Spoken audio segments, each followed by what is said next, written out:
Hello friends, आप सभी का स्वागत है अपने चैनल गुरुजी वर्ल्ड 93 पर, जहां मनोविज्ञान का संपूर्ण पाठ्यक्रम आपको कराया जा रहा है और जिससे आप अपनी आगामी शिक्षक भर्ती की तैयारी में एक सीट अपने लिए नियुक्त कर सकते हैं।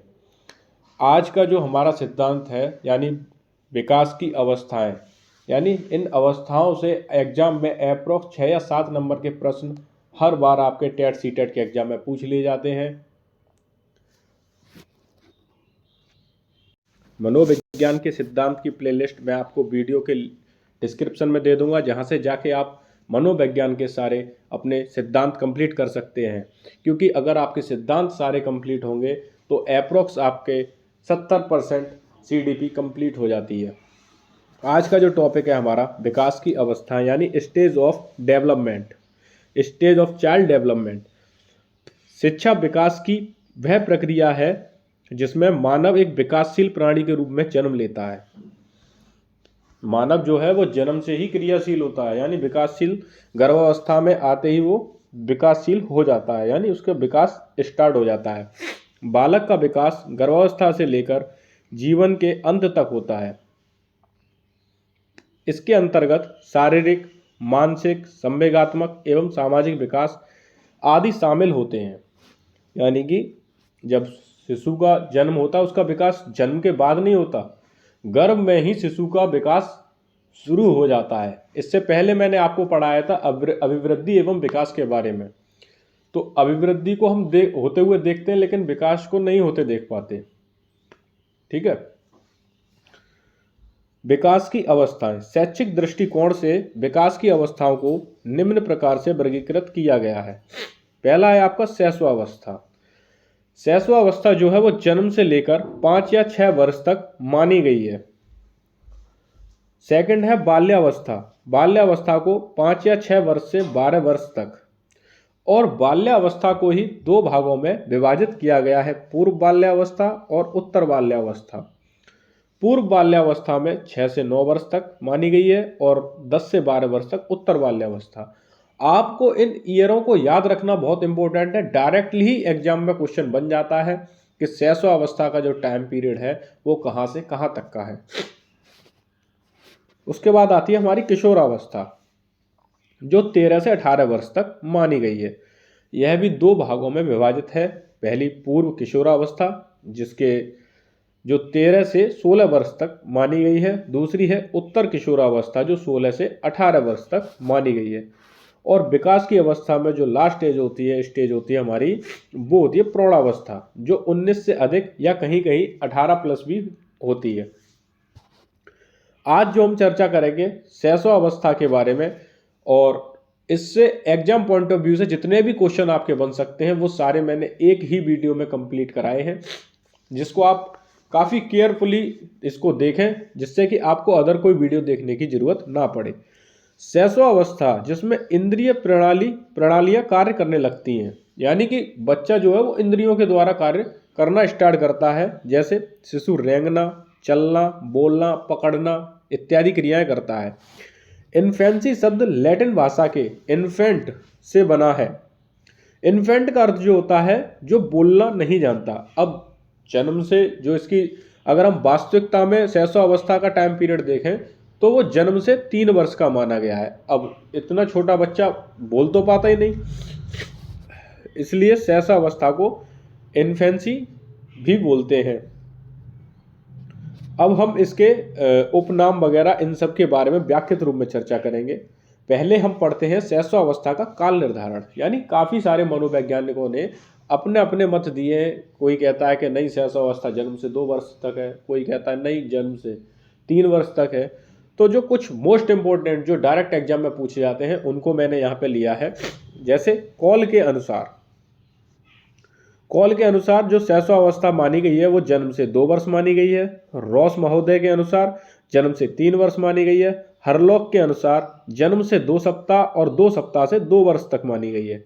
कॉल्सनिक के अनुसार जन्म से 3 सप्ताह से 1 महीने से 15 महीने तक आरंभिक शैशवावस्था और 15 माह से 30 माह तक उत्तर शैशवावस्था मानी गई है। शैशवावस्था को 2 भागों में बांटा गया है। जन्म से 3 वर्ष तक की अवस्था को पूर्व शैशवावस्था तथा 3 वर्ष से 6 वर्ष तक की अवस्था को उत्तर शैशवावस्था कहते हैं। शैशवावस्था को जीवन का सबसे महत्वपूर्ण अवस्था मानी गई है या कहा जाता है। इसको इसलिए कहा जाता है क्योंकि यही जो एज होती है ना, इसी में हम बच्चे के अंदर काफ़ी सारे गुणों और उनको विकसित कर सकते हैं हम। यानी बच्चा कैसा बनेगा या इसका फ्यूचर कैसा होगा वो शैशवावस्था में डिसाइड कर लेते हैं। अब शैशवावस्था की कुछ प्रमुख परिभाषाएं जो डायरेक्ट आपसे एग्जाम में पूछ ली जाती हैं। वैलेंटाइन के अनुसार शैशवावस्था सीखने का आदर्श काल है। तो सीखने का जो आदर्श काल है वो शैशवावस्था को बताया किसने? वैलेंटाइन महोदय ने। फ्रायड के अनुसार बालक को जो कुछ बनना है प्रारंभ के 4 से 5 वर्ष में बन जाता है, लेकिन इसमें मोस्ट इंपोर्टेंट जो है वो वैलेंटाइन की है। क्रो एंड क्रो के अनुसार, काफ़ी मोस्ट इंपोर्टेंट, काफ़ी बार एग्जाम में रिपीटेड है, 20वीं शताब्दी को बालक की शताब्दी कहा जाता है। यानी क्रो एंड क्रो महोदय कहते हैं जो 20वीं की शताब्दी है वह बालकों की शताब्दी है। गुड एनएफ के अनुसार व्यक्ति का जितना भी मानसिक विकास होता है उसका आधा 3 वर्ष की आयु तक हो जाता है। वॉटसन के अनुसार शैशवावस्था सीखने की गति विकास की सीमा, जो शैशवावस्था में जो हमारी सीखने की गति होती है ना और विकास की सीमा अन्य किसी अवस्था में नहीं होती। ये वॉटसन महोदय का निष्कर्ष है शैशवावस्था के लिए। गैसेल के अनुसार बालक प्रथम 6 वर्षों के बाद के 12 वर्षों से दुगना सीख लेता है। यानी कि बच्चा जो स्टार्टिंग के 6 वर्ष में जो सीखता है ना वो 12 वर्ष में जितना सीखेगा उतना तो वो 6 वर्ष में सीख लेता है। यह कथन गैसेल महोदय का है और काफ़ी रिपीटेड है। शैशवावस्था को अन्य नाम जिनसे जाना जाता है, जिससे आप कंफ्यूज ना हो कि शैशवावस्था को अन्य किन नामों से भी जाना जाता है। पहला, अतार्किक चिंतन की अवस्था, खिलौने की आयु, बच्चे को खिलौने बहुत पसंद होते हैं शैशवावस्था में। अनुकरण द्वारा सीखने की अवस्था, यानी बच्चा जो कुछ भी सीखेगा वो दूसरों को देखकर ही सीखेगा। संस्कारों के निर्माण की अवस्था, इसी अवस्था में बच्चों में संस्कारों का निर्माण किया जाता है। और जीवन का महत्वपूर्ण काल। शैशवावस्था की विशेषताएं, शारीरिक व मानसिक विकास की तीव्रता होती है। शैशवावस्था में जो शारीरिक और मानसिक विकास की तीव्रता होती है ना वो और किसी स्टेज में नहीं देखी जाती, सिर्फ शैशवावस्था में देखी जाती है। सीखने का आदर्श काल कहा जाता है। बच्चे के अंदर दोहराने की प्रवृत्ति होती है, जैसे बच्चा आवाज़ लगाएगा माँ को, माँ जवाब भी दे देगी फिर भी माँ माँ माँ करता ही रहेगा। दूसरों पर निर्भर होता है। अब छोटा सा बच्चा है, किसी और पर तो निर्भर हो ही नहीं सकता, तो वो हमेशा दूसरों पर ही निर्भर रहेगा। स्वप्रेम की भावना, बच्चे के अंदर स्वप्रेम की भावना होती है। नैतिक गुणों का अभाव मिलेगा, क्योंकि नैतिकता का तो कोई सीन ही नहीं बनता शैशवावस्था में। मूल प्रवृत्ति पर आधारित व्यवहार होगा। बच्चे का जो व्यवहार होगा वो कैसा होगा? मूल प्रवृत्ति। अच्छा, मूल प्रवृत्ति के जो प्रवर्तक हैं या वो हैं विलियम मैकडूगल साहब, जिन्होंने मूल प्रवृत्ति और जो संवेगों के बारे में बताया। तो 14 मूल प्रवृत्तियां दी हैं।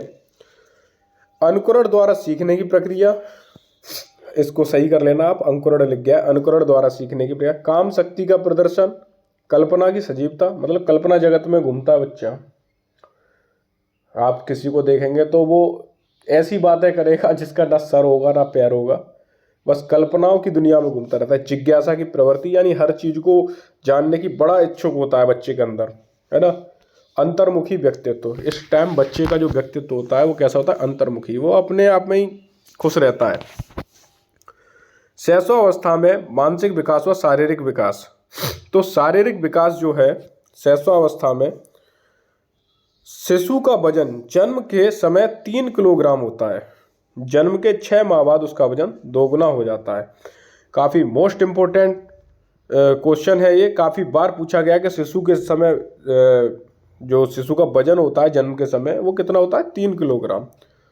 जन्म के समय शिशु के मस्तिष्क का वजन 300 ग्राम होता है और शैशवावस्था के अंत तक 1 किलो 250 ग्राम हो जाता है। वैसे जो वयस्क मनुष्य का जो मस्तिष्क का वजन होता है वो 1350 से या 1400 ग्राम तक होता है।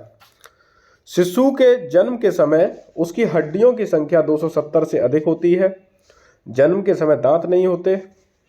शैशवावस्था में शिशु के हृदय की धड़कन 140, बाल्यावस्था में 100 पर मिनट, किशोरावस्था में 72 पर मिनट होती है।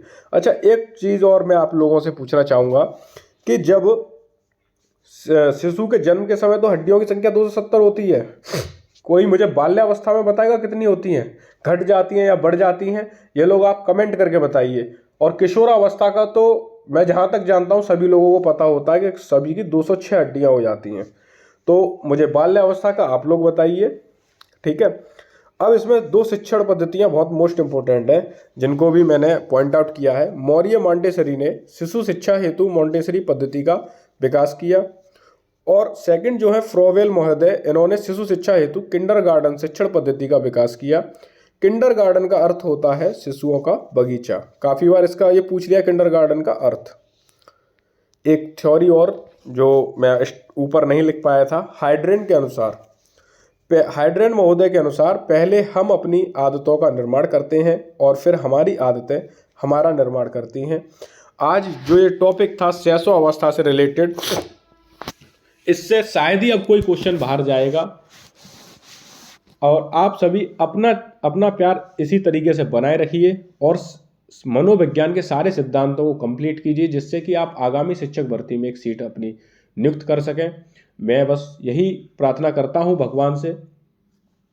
और गुरुजी वर्ल्ड को सब्सक्राइब करें, शेयर करें। धन्यवाद।